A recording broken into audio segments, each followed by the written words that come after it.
I painted it and I brought it home and I showed my parents, and my dad's like, he's the one. I think what a lot of designers get wrong is the naivete. Like, we're so naive. Trust. They trust. I always tell my clients, just trust the process. Yeah. They come to site, oh my God, what's happening? Yeah.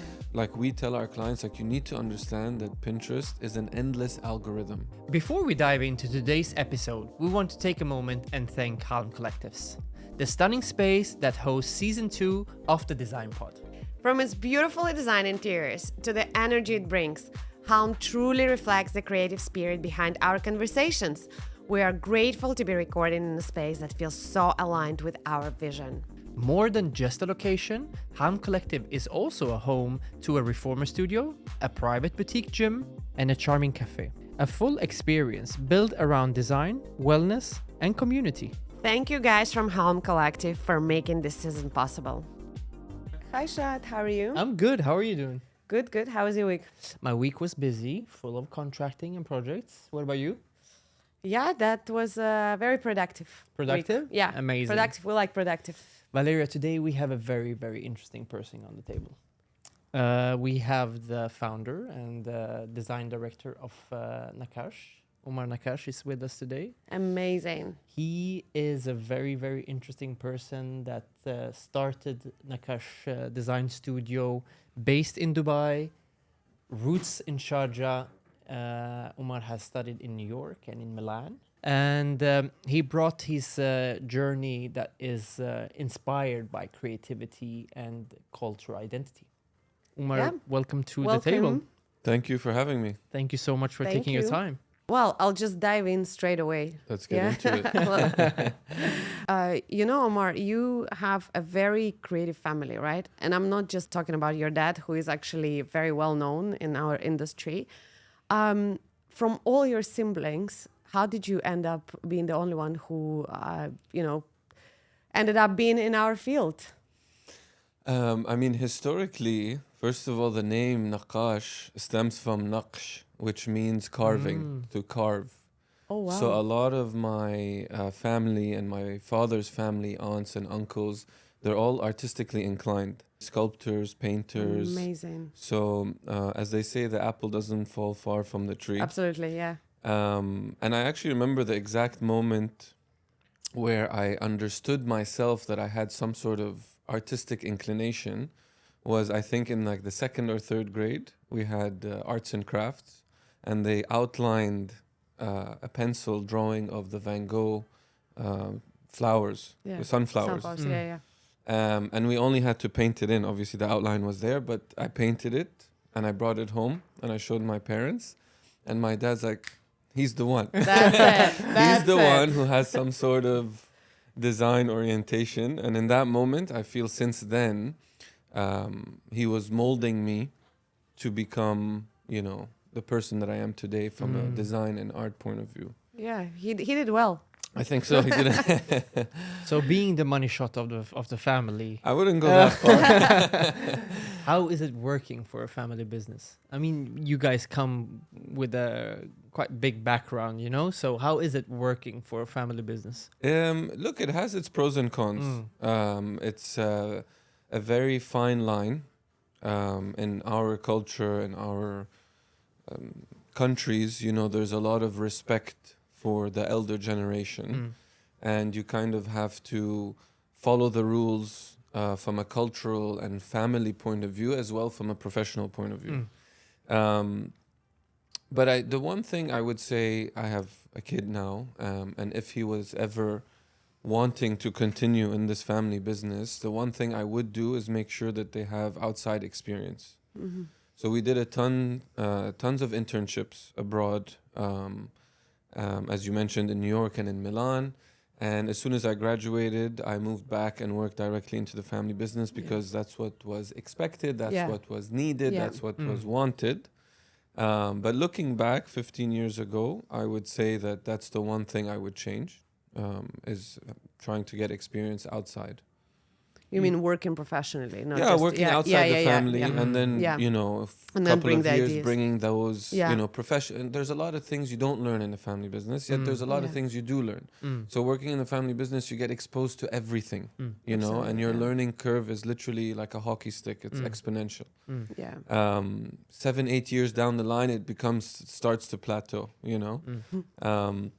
Typical second generation family business obstacles and challenges to change, resisting to change, Absolutely. catching the trends, you know. Yeah. So it was very interesting. I wouldn't change it for the world, but looking back, that's the one I thing. mean, would a do. lot of things has changed in this period of time. You know, from the foundation of what your family started until now. You mentioned a little bit of it. Has it been a big struggle to, you know, get also the family to adapt to what we are in today, or do you feel like you've taken, you know, And to your new venture as well. Like, I mean, I wouldn't say struggle. I think an evolution or modification. So obviously the family business, my father was an architect. My mother was also in the fashion business. yeah. So from both sides, you know, we had that creative input. But the family business started off as a retail furniture business. And we've evolved now into a full-blown architectural and interior design studio. Yeah. And my sister, Aya, has taken that retail business and converted it into a B2B business. So it's more of like an agency business model. So it wasn't like we were going from furniture to automobiles. yeah, So yeah. it was a natural, but it was a bit more challenging in terms of accepting the new reality. Because to be very honest for you, with you, it's since COVID, you know, the whole retail landscape has changed all over the world, Absolutely. but yeah, more yeah. specifically here. And that kind of, you know, sped up the retail aspect of the business. Yeah.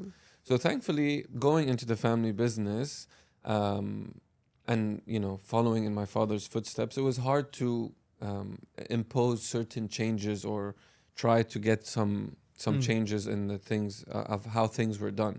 So I started the design studio as my creative escape, that I didn't need to adhere to my father's rules or creative direction or, you know, limitations. Yeah, I think that's eventually that's always the case, right? It has to evolve into something else, right? Exactly. It has to, you know, take a different shape.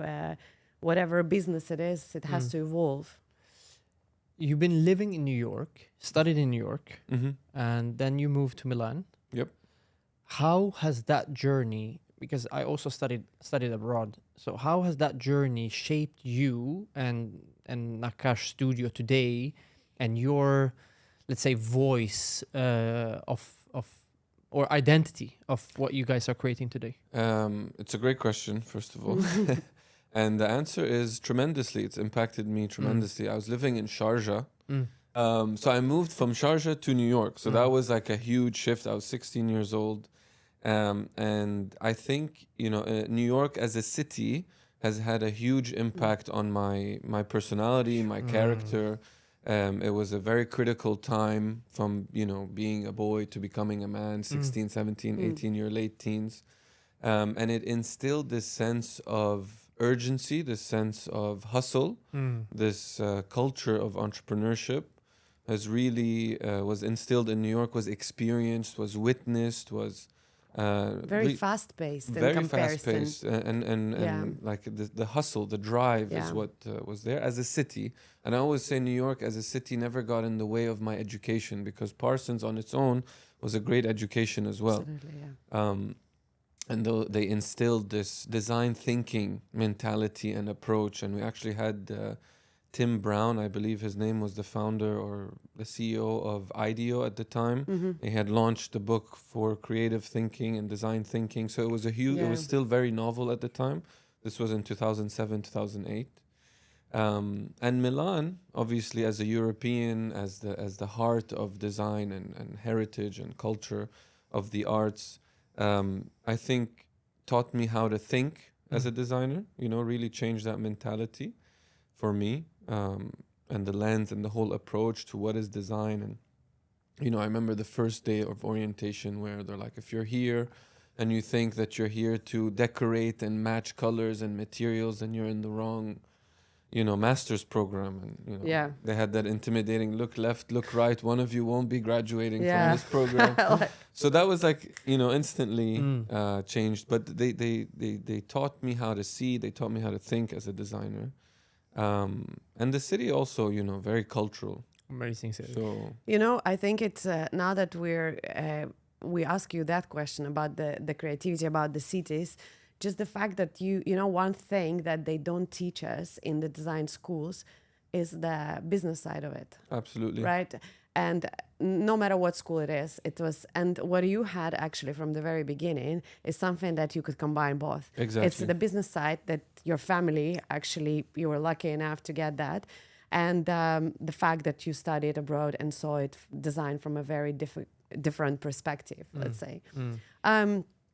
That leads me to my next question. Your studio is often called very human-centered. Mm-hmm. How did that? How did you take that approach? How did it happen? How did you build that identity for your practice? So going full circle, it ties back into design thinking. And it's really about being human-centered is more about the methodology of design. And it's about interacting and making the client part of that experience, part of the process, and kind of getting off our high horses as architects and designers and not being, okay, this is my vision and this is your home, this is your F&B, this is your office, and you came to me because of this. It's more about putting the human at the center of that experience. And it's not only about the client, but it's about the stakeholders. So if we're talking about a restaurant, it's about interviewing the general manager, sending questionnaires to all the staff, trying to be there in a restaurant and observe with them, Was that how it was back then here? Or is that something that you learned abroad? I mean, it was very novel for me. I have to admit, I learned it at Parsons. I learned it abroad and tried to implement that, in our practice here. And that's actually Milan and New York. Those two experiences have become the pillars of our design studio. Yeah. So Milan is about being concept driven. So we don't have an aesthetical stamp that we replicate in all of our projects. It's about learning how to see things anew and the new narrative and the new approach. And the second foundation, the second pillar, I should say, is about design thinking and being human-centered. So how do you balance your visions with clients and when you take up on a project? Like, what's your first steps? How do you take the client's needs and visions and combine it with Nakkash's? So we try to, like I said, involve the client from a very early stage. So we try to develop the design brief with them if they don't already have one. And we actually start with a questionnaire, a thorough questionnaire. And it's not only about what colors and materials you like or don't like. You'll be surprised, still not a lot of people doing that. A lot of companies still don't have the questionnaire to check what is it that you're, who you are. We don't do. Yeah. Look, there's there's no right or wrong. Let's just clarify that. There is no right or wrong. There's no right or wrong. It's whatever approach to design that you were taught or trained in or what have you. And it's whatever works at the end of the day. Some design studios are very, successful, and I would say much more successful than ours because they have a very strong identity and an aesthetical inclination, and people come to them specifically for that look. So that streamlines the process, that makes it a bit more efficient in terms of the input and output of the design as a service. And that's great. It's just, for me, we also try to maintain this craftsmanship. Behind as you started. As we started. That goes back to sketching and brainstorming. So that's how we start. Going back to your question, we kind of start with a questionnaire and a design brief and a brainstorming and a deep dive and more scribbling and just bouncing ideas off of each other and kind of digesting that and trying to translate that into reality through our design vision. You guys, you obviously work architectural wise, interior wise, product and graphic design. Correct me if I'm wrong. Yep. How do these influence, or how do you guys go in directly with these, essence or visions with the client and try to brainstorm these things, or?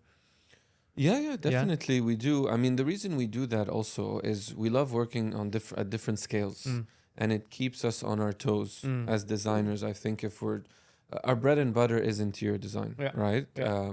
We do branding. We have a lot of collaborators that we work with when we're developing like an F&B, for example, and we can develop the entire brand strategy, branding, direction, I love that. Yeah. Because that's fun. Often clients comes, especially when it's F&B, and they don't have the brand or the concept ready, and they start with the design. But I really think it's so important to start with the concept and the identity of what you want, and then build a design based on that. So you guys have that service as well, The branding. Yeah, aspect? of course. Amazing. So we have some people in house, but when it comes to such scale of F&B and creating it, we work with collaborators, right? Yeah. Amazing. It's not like we have an in-house brand strategist 24 hours. Well, one day. Well, One inshallah, day. Yeah. why not? For sure. Why not?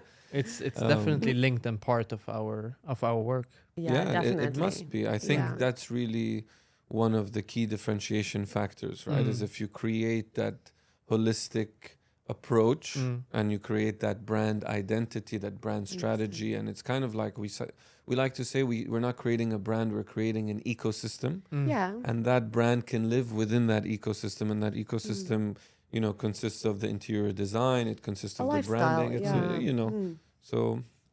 So you worked with a lot of local clients, with a lot of interest in influencer clients. What does it take to work with someone who is so public, but at the same time in this region you need to keep all this privacy, for your clients? It's really interesting because a lot of these public figures, obviously their personas online is very close to who they are in reality, but they also tend to have a whole nother side to them.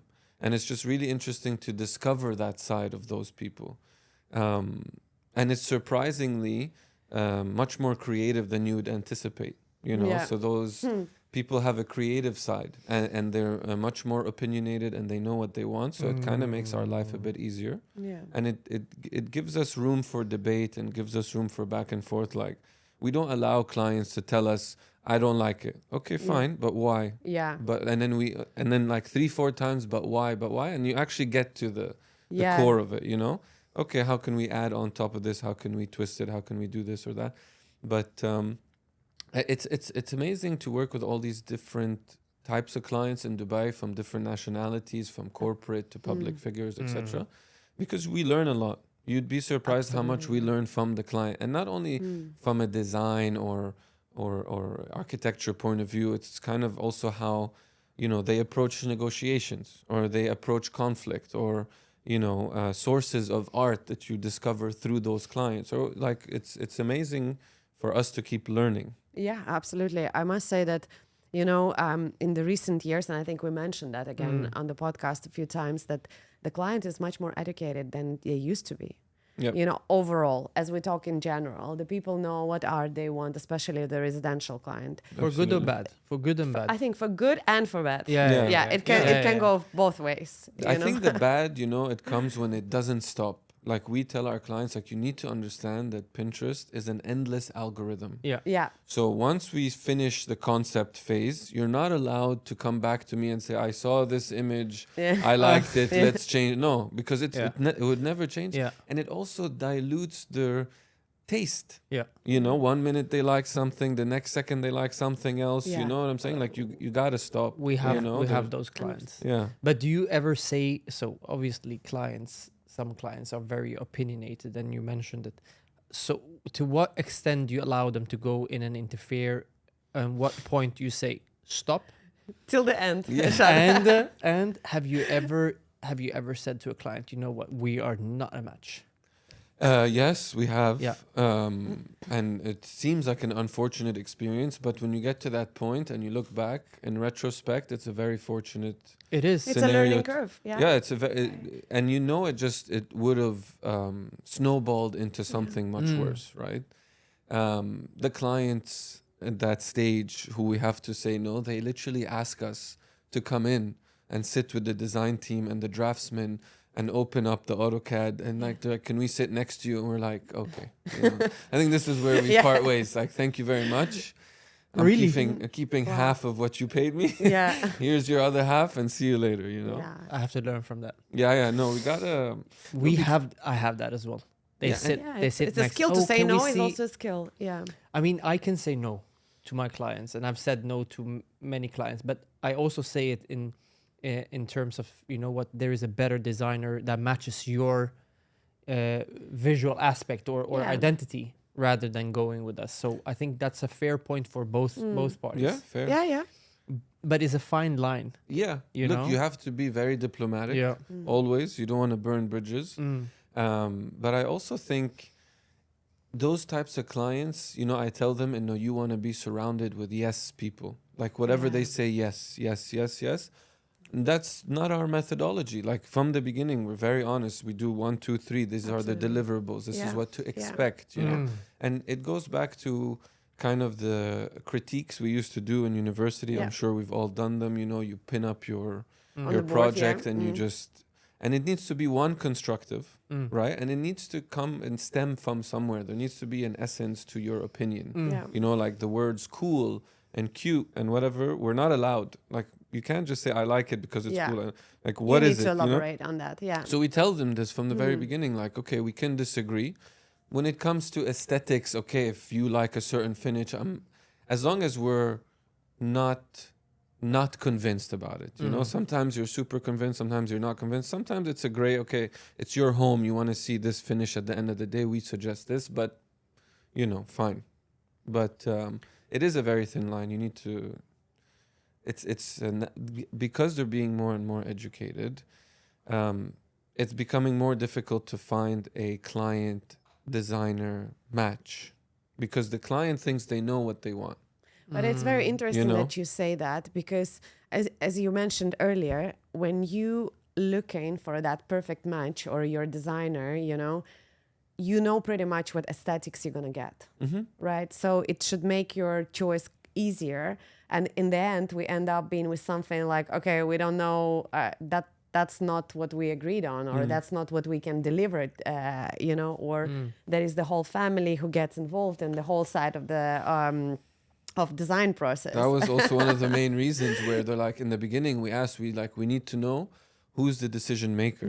Because in order to know what we're designing, we need to know who we're designing for. And if you're designing, a villa with 6-7 bedrooms and everyone has an opinion, it's never going to end. So Well, often is the wife that is the decision maker. Often, and, yes. And then Always, the husband guys, would it's not also be, often. but the husband would be the decision maker when it's time to pay. yeah, Residential or commercial, in terms. in terms of designing it. What do you prefer? Favorite preference. So I prefer the commercial aspect because it gives us more room for creativity. Yeah. And it has a set budget and a set timeline. Definitely. It's like we need this to be open in 6 to 8 months. Boom, boom, boom, and it's great. Clear Wow, deliverables. that's a lot yeah. of time you guys have. No, as in like not only for design, Yeah. for design and execution. Yeah. We're talking Yeah, about design is 2-3 months. Execution is 2-3 Yeah. months. That's if everything goes perfectly Yeah. smooth, Yeah. because. But I also enjoy the creative aspect of residential because you're designing with someone for someone. You know what I mean? And you're putting them at the heart of the whole experience. And every 5 clients, we get one amazing client that just like allows us. I hope they're not listening to you right No, now. Let them no, but that's listen. true. They think they're That's the- true. Absolutely. 100%. No, but it's the truth. It's That gives you the freedom of being as creative as you want. the trust. The trust. They trust. I Yeah. always tell my clients, just trust the process. Yeah. Yeah. They come to site. Oh my God, what's happening? Yeah. I'm like, Yeah. are you an MEP engineer? Like, do you know these drawings that you're looking at? Like, why are you so opinionated and you raise your voice and you're so critical for something that you have no idea? Yeah. Imagine I came to you and your office and your environment, Mr. Finance, and I started looking at your Excels and started, having an opinion. Like, what gives me the right to do that? Like, how do you know? That's true. So How true. things work? They don't. I need to see the shop drawing. You don't even know how to read the shop drawings. Like, what? Yeah. What do you? Just let Like, it you be. look at the Yeah. schematic, you see the Yeah. design, the detail, you sign off. Okay, but like, you gotta trust the process. You can't come every day to site and be, this is wrong, this is wrong, this is wrong. Yeah. Yeah, no, just like, Yeah. like step back, let us do our thing, give us time, and you'll see at the 100%. end. Yeah. Do you think that definition of luxury shifted in residential design? Absolutely. I think a lot of the ideas surrounding luxury are no longer as tangible as they used to be. They're intangible things. So what do you think that the luxury right now? So, I mean, privacy Yeah. is a huge luxury Yeah. nowadays, especially, given the era that we live in on social media. Yeah. I think timelessness, time is a luxury. To have time, to be able to slow down time or the perception of Yeah. time in a space and be more relaxed, I think is Absolutely. a huge shift. Yeah. That's such a big difference from Europe contra here. In Europe, everything takes its time. You have a year to do an apartment. You focus on the details. You focus on everything. There is no, But we wouldn't be where we are in 50 years if we 100%. would take our sweet time. I agree. So It's times 50 here in Spain. Yeah. and thank God. Honestly, thank Yeah. God. We currently working in Portugal, in Lisbon, with an architecture firm there and a developer to essentially acquire old buildings, rehabilitate them, and sell them. And I cannot For begin residential? for residential. Yeah. But I mean, when I say towers in Lisbon, they're like 3-4 Yeah, yeah. floors. They're not like Yeah. here in Dubai. But I cannot begin to express the frustration of the municipality, Yeah. of the process, and bureaucracy. the bureaucracy and the unnecessary steps. And it's unmotivating. Here we are, a group of investors. It's a direct foreign investment in your country. We have a project manager that we're engaged in. We have an architect of record. We have an accountant. We have all these different groups that we're engaging in. So we're boosting the economy. We're engaging in all these services. We're buying a product. We're doing all of this. And where are you facilitating the process? Yes. Where is it? And they're not only making it easy, or not only just making it simple, they're making it more complicated. And we were talking to the contractor and we're like, okay, like, can we make them work on weekends or 1 day a week? And he explained that essentially the tax system, you're taxed more for your overtime. So let's say your normal income is X, you get 20% tax on this X. Whatever you make Y on top of that, you're taxed 30%. So nobody is motivated to work overtime. So it's not only the speed, it's all connected That to answers your question. This is only in Portugal. It's not like that in Sweden. If It's you not work like- overtime in Sweden, it's double paid. There you go. I mean, that's why the Swedes are ranked, the happiest countries. But I'm saying it's a blessing that we were based in a country that is so high paced, Yeah. right? And I think for us, it's important to slow your pace on a personal level, slow that down. But on a career level, it's very, very lucky for us to be here. Definitely. Okay, my next question is linked a little bit to what you just said, but I want you to not mention the Lisbon project.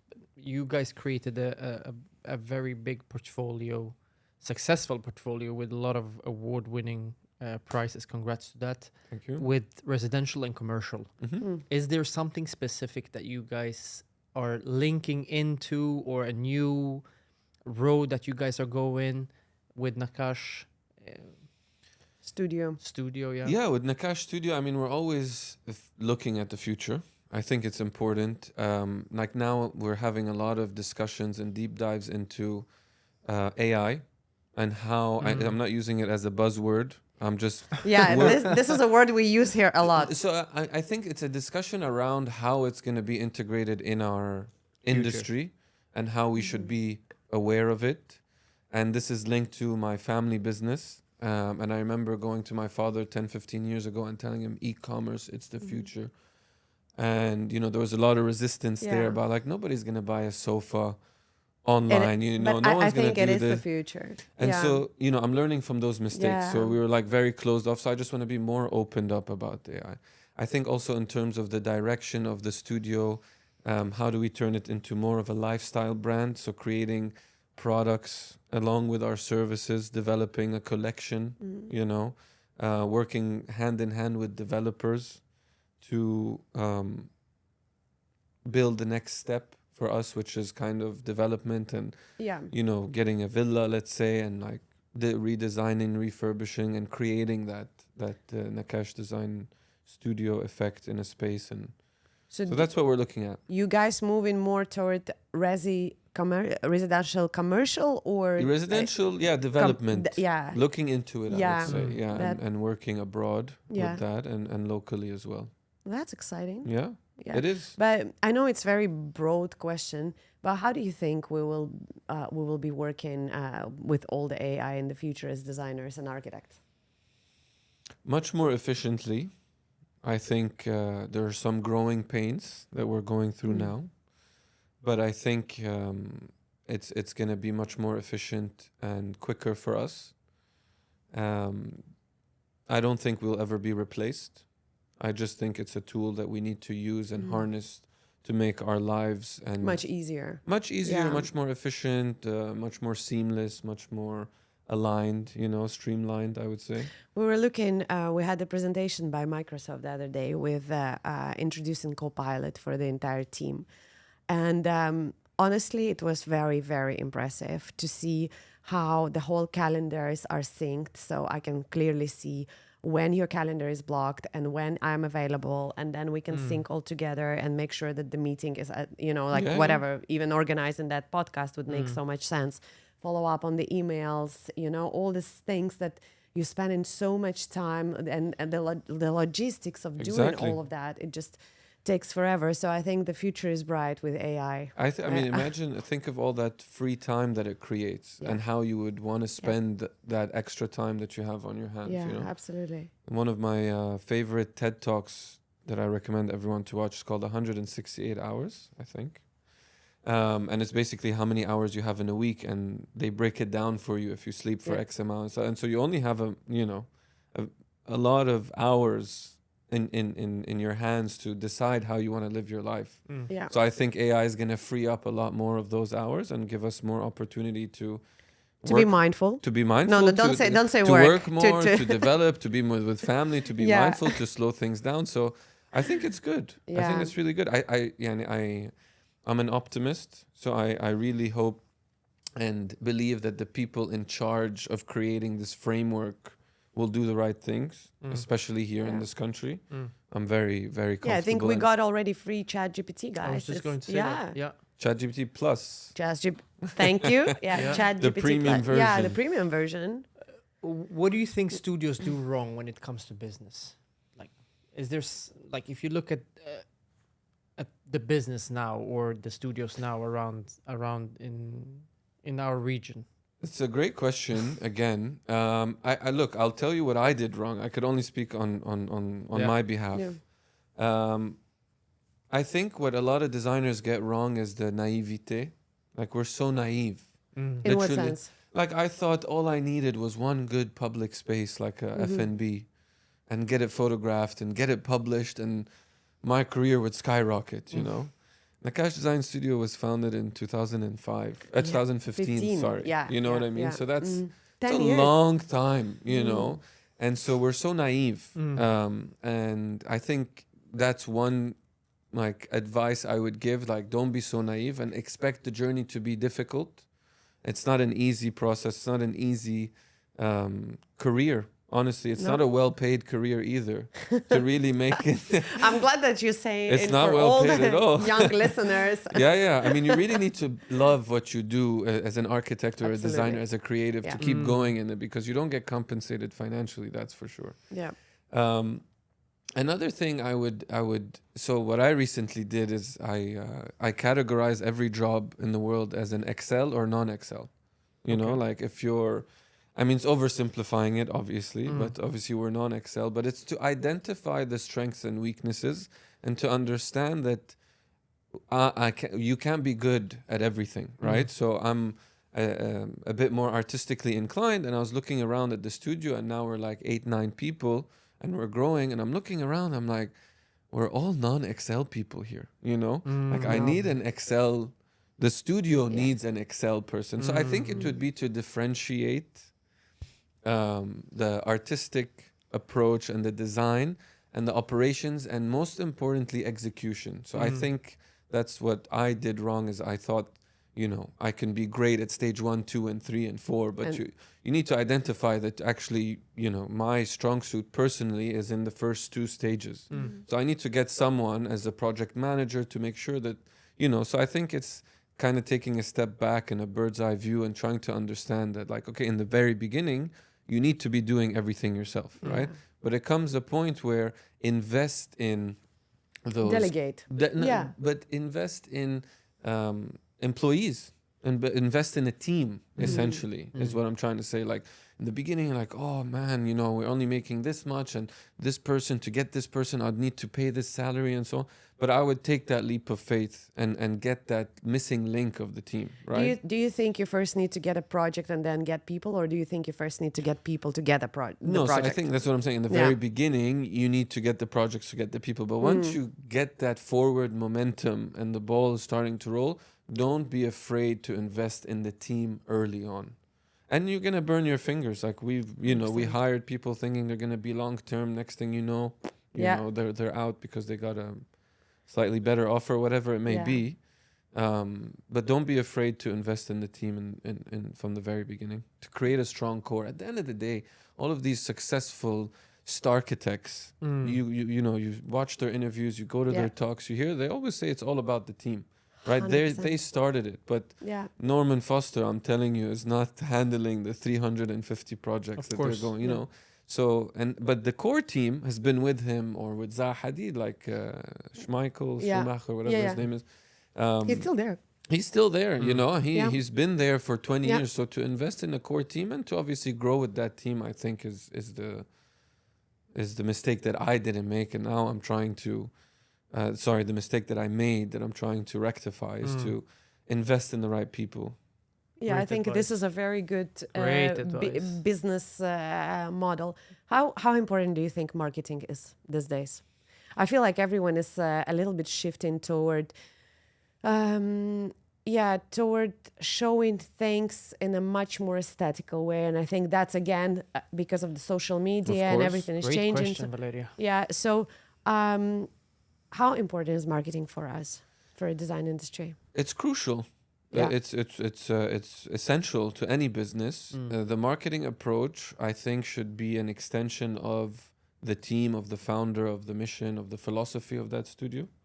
There's a lot of successful studios that their marketing is no marketing. Yeah. And there's a super successful studios that their marketing strategy is marketing over everything. Yeah. You know? Irrespective of where you stand, it's still a position that you need to think of. I hope I answered your question. I wanted to ask a little bit about your art relationship with art, because you're always, you mentioned it in most of your interviews, that you have a beautiful collection of art that you started collecting from a very young age. That your family, within your family, everyone loves art. You have your aunt is an art collector. Yeah, so from what I know, your dad, your family. What is your relationship with art? And is that something that inspires you and you, portray it in your design as well? Absolutely. It's extremely moving to me, art in general, all forms of art. I think I come from a place of privilege to be immersed in the art world from a very young age, to be very honest. And from a interior design point of view, I think art is the jewelry that women wear. So you can have an amazing outfit, but if you don't have the nice jewelry, nice accessories that kind of uplift or, tone down the space, it shouldn't be an afterthought. It's no longer an afterthought in our design studio. Depending on the project and the scale, now we also work with kind of art directors and art consultants, and from a very so again going back to design thinking, we collaborate and With- we yeah, bring yeah. you know Third experts party experts. from yeah. the very beginning, you know. Mm-hmm. And from a very young age, art was meant to be moving. If it moves you, then you like it, you know. And my father never bought art because as an asset class, and he still doesn't. It's not an investment for him. He just likes surrounding himself with beautiful things. That's amazing. And if it's moving and it resonates with you and it means something, if it's nostalgic, if it makes you think, if whatever it may be, then you know, it doesn't need to be a painting. It doesn't need to be a canvas. It can be a sculpture. It can be a poem. Can be so many things, you know. But it's, I would definitely say it's a key ingredient in completing this approach. Couldn't agree more. Yeah. Well, art is also very, very close to my identity, and I studied art history Nice. in university, and one of our most interesting projects was when I was asked to do an art gallery, design an art gallery, because that gave me a platform to actually view the art from a completely different perspective, not hanging in a residential space or being placed in a restaurant, but how the actual viewer would go and look at the frame. You know, it's a completely different viewpoint compared to what we usually do in a residential space. So what was the key takeaway from that experience of designing an art gallery? As an art lover, as an I art love historian. how we swapped, Yeah, swapped the seats here. I'm No, just but great curious, question. No, I'm great curious. question. You know what? I went into that project, and I put myself completely as the viewer. I removed myself as the creator of a space, and I went in and I created a journey inside my head of how I would perceive and wanting to see an art piece. But obviously in an art gallery, you need to accommodate for whatever artist is there at the time. It's so difficult to actually, know ahead of time what specific art will hang there. But to be able to create an experience for the viewer, or to give a possibility for the painter or the sculptor to see the space and say that, okay, this is how I'm gonna sort of hang my pieces. This is the journey. This is the pathway that I will take me. Interesting. Yeah, I've never designed an art gallery. Me neither. Yeah, but maybe in the future. Lauri Shabibi in Al-Sakal Avenue. Shout out. Omar, what would be one project, one collaboration that you would like to do? We've always wanted to design a hotel Yeah. simply because it encompasses all the different spaces that we currently design. But in I think that's isolation. very possible. You know, as in Yeah. like residential, F&B, commercial, Yeah. public space, whatever. So we do, but to combine it in one would be super interesting. Really, we'd love to do that. And we're working really on some interesting projects now at the moment. So very blessed, very lucky. Well, maybe next time you can share it with us. I'm sure that today it's just impossible.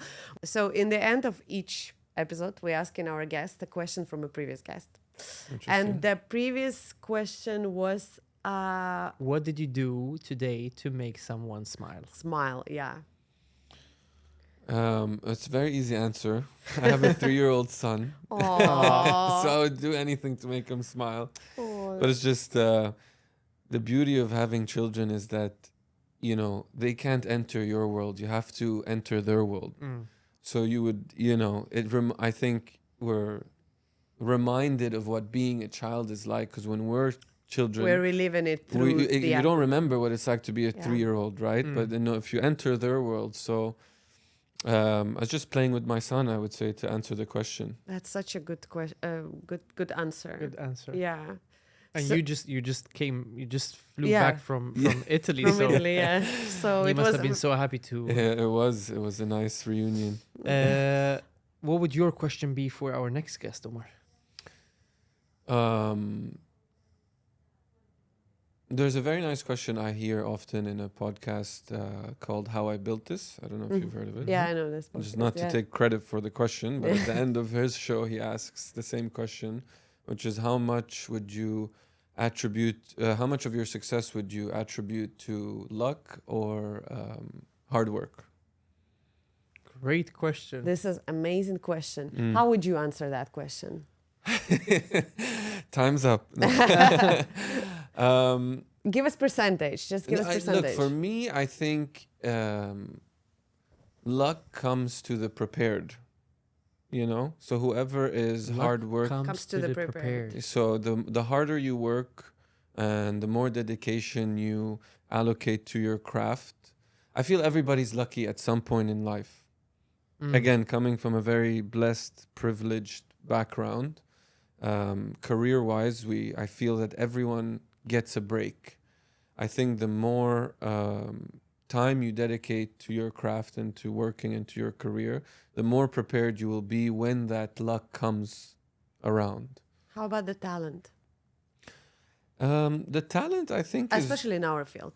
Do you think it's a hard work or it's a talent? I think you're born with, I would allocate percentage-wise at least 10-15% to luck. Really. Yeah. You know, like I said, my father would literally read architecture design magazines and interior design magazines and put it next to my bedside. And he would say, you should read this, you should do that.